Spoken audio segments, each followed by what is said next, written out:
et bienvenue à la chaîne de Mathématiques Sciences. Aujourd'hui, je prends et expliquer une nouvelle vidéo. Cette vidéo tout simplement en physique-chimie sur le thème numéro 2, mouvement et interaction. Ici, donc, c'est la toute dernière vidéo de ce thème, dans laquelle tout simplement ici, nous allons voir comment on peut utiliser le principe d'inertie. Alors du coup, je vous propose l'exercice qui s'affiche juste là. Donc ici, dans cet exercice, nous allons parler du planeur. Et donc, on nous dit qu'un planeur, modélisé par un point matériel, vole à une vitesse de valeur constante égale à 20 mètres par seconde. Son mouvement est rectiligne uniforme. Et donc, on nous demande 3 questions. Première question, de dresser l'inventaire des forces qui vont s'exercer sur le planeur lors du vol. Deuxième question, de préciser si ces forces se compensent ou non.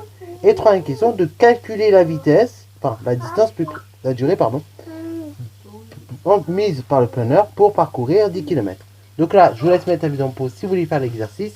Et ensuite, on va tout simplement corriger. C'est donc correction. Alors, on va commencer par la toute première question. Alors, pour répondre à cette toute première question, on a deux façons. Soit vous faites un DOI pour tout simplement dresser l'ensemble des forces qui vont s'exercer sur le planeur lorsqu'il envole. Ou soit vous faites des traces. Ok, bravo. Donc, moi, par question de simplicité, pour que tout le monde comprenne, on va faire un DOI. Ok, du planeur lorsqu'il est en vol, bien évidemment.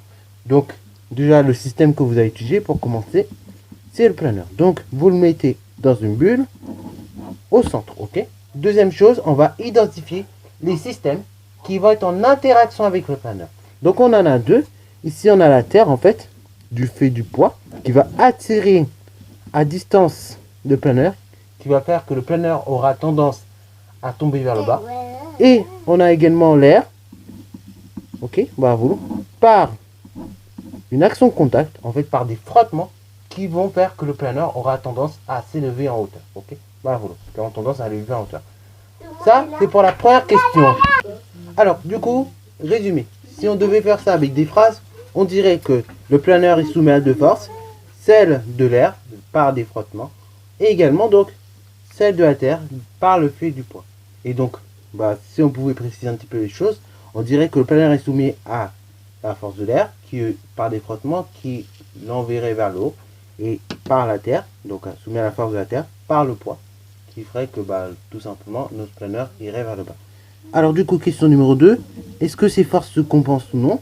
Là c'est très simple, pour le faire, pour répondre à cette question, on va tout simplement et tout bêtement appliquer le principe d'inertie vu dans la précédente vidéo. Je vous avais dit une chose, là il faut qu'on applique le principe d'inertie, d'accord? Et également on va revenir sur une donnée de l'exercice, ok. On vous a dit que le mouvement du planeur était rectiligne et uniforme, ok. Cela est très important, cette information est extrêmement importante, puisque en fait c'est à cause de ça qu'on va pouvoir justifier ou non le fait que votre objet, le système qui est planeur, il est bien tout simplement, il a bien des forces qui se compensent. Alors bon, déjà, première des choses, on sait que le mouvement du système, il est rectiligne uniforme. Or, justement d'après le principe d'inertie, plus précisément d'après la réciproque du principe d'inertie, en fait, quand vous avez un objet qui est donc à un mouvement, qui a donc un mouvement rectiligne et uniforme à la fois, et dans ce cas qui se passer au niveau de ses forces, et au niveau de ces forces, elles vont se compenser. Et donc ainsi, conclusion, votre objet, donc le système qui est tout simplement le planeur, est soumis à des forces qui se compensent. Voilà, vous voyez. Donc ça, c'est une rédaction simple et logique qu'il fallait avoir pour cette question. Donc je vais vous la noter. Alors, du coup, on sait que le planeur, il a un mouvement rectiligne uniforme. Or, d'après la réciproque du principe d'inertie, c'est justement un système, il est en mouvement rectiligne uniforme. Dans ce cas-là, ça veut dire que le système, au niveau des forces, il est soumis à des forces qui se compensent. Donc, ces forces se compensent. Vous voyez? Alors là, forcément, oui, je vais retourner à l'envers par rapport au principe d'inertie même. C'est-à-dire que le principe d'inertie nous dirait que lorsque vous avez un objet, le principe d'inertie nous dit que lorsque vous avez un objet qui est soumis à des forces qui se compensent, alors dans ce cas-là, il peut être dans deux états, soit il est immobile, ou soit il est en mouvement rectiligne uniforme. Là, la réciproque, c'est l'inverse. Elle nous dit que si vous avez un mouvement, enfin un système qui a un mouvement rectiligne uniforme, ou bien un système qui est immobile, ça veut dire que les forces, en fait, vont se compenser. Donc ici, ça veut dire qu'en conclusion, les forces, là, que vous avez vues, c'est compensé. Ok? Elles se compensent les unes par rapport aux autres. Alors du coup, question numéro 3, déterminer la durée que va mettre le planeur pour parcourir 10 km. Alors du coup, on connaît deux choses. On connaît la distance. La distance ici, donc, elle nous est donnée. C'est 10 km. Ok, tout bêtement. c'est la question qu'il la donne. Delta t, je connais pas. Ok, c'est ce que je recherche. Et dans ce cas-là, la vitesse, on a dit c'est 20 mètres par seconde. Alors là, vous avez deviné, on va devoir utiliser la relation V est égal à D divisé par delta t. Sauf que là, le problème, la distance, elle est en kilomètres. Donc moi, je vais la mettre directement dans la bonne unité, c'est-à-dire en mètres. Alors du coup, 10 km pour le transformer en mètres, vous allez multiplier cela par 10 exposant 3. Ok, bravo. Donc 10 fois 10 exposant 3. Et ça fait 10 exposant 4 mètres. Ok, bravo. Ainsi, maintenant, vous avez tout dans la bonne unité. La distance en mètres et la vitesse en mètres par seconde. Ok, moi je vous conseille toujours, voilà, si vous pouvez transformer la distance d'abord ou la durée, faites-le.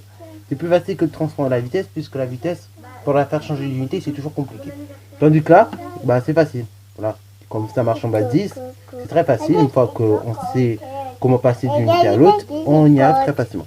Alors du coup, maintenant, la vitesse, je vous rappelle, elle est définie par la relation suivante, D divisé par delta t.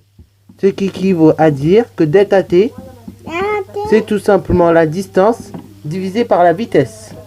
Delta t est égal à la chose suivante, c'est donc 10 exposant 4 divisé par la vitesse.